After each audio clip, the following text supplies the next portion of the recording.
Private sector development is an important ongoing trend in the field of development cooperation. Governments support local markets in developing countries by investing in companies that do business there. The idea is that such investments lead to local job creation, knowledge transference, and general development. A new government policy emphasizes the role of business in development cooperation. Indeed, the only budget that is due to increase significantly over the next few years is that of private sector development. Whilst there is no doubt over the potential that the private sector can certainly play in development, there are serious concerns as to the way the Dutch government is implementing the current agenda. Take, for example, the Dutch Development Bank, FMO, one channel via which to invest in private sector development. FMO often tends to work through financial intermediaries. But just what are the risks associated with working like this?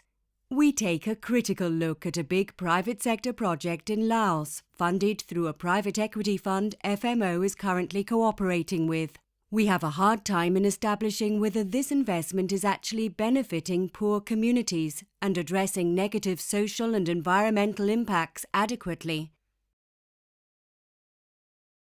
The Nam Nang 2 Dam is a project that we know very little information about. It's located in a security zone, which makes it illegal to even visit. Many of the project documents were never released to the public, including the environmental impact assessment.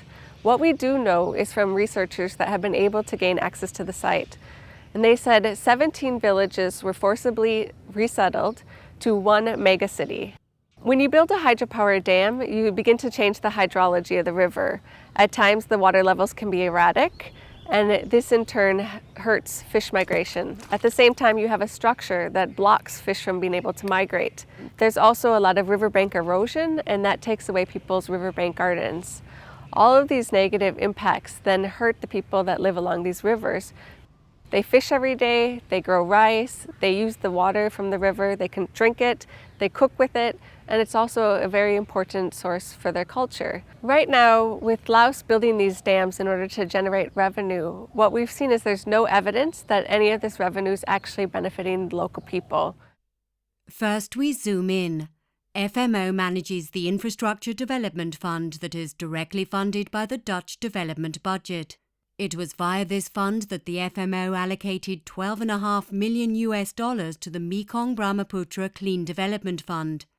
In 2010, this private equity fund, registered in tax haven Guernsey, received $45 million from foreign investors to invest in clean energy projects and dams.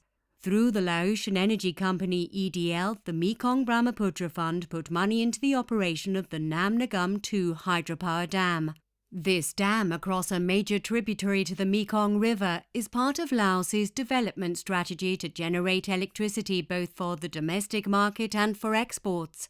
But indirectly, Dutch development money is being used to support a highly controversial project. There are strong indications that the proposed dams in the Nam Nagam River basin are having serious negative impacts on the livelihoods of tens of millions of people living downstream. We don't know where this money is going. Laos does not have a transparent system of accountability in place. At the same time, there's many other forms of electricity that exist, many more that are much more sustainable than hydropower. Unfortunately, these are energies that have not been adequately considered.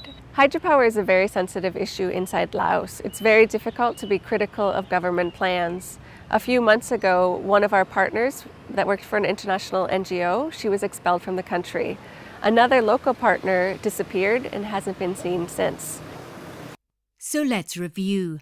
The investment in the Laotian energy company is merely one example whereby we see information from the ground is lacking, and both positive and negative impacts on local communities remain hidden.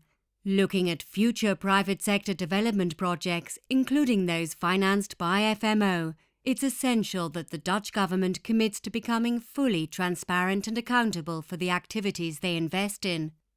Projects should prioritize sustainable development objectives and local needs, clarify how they contribute to poverty reduction, and be managed in a participatory manner, allowing for consultations with civil society and local communities every step of the way.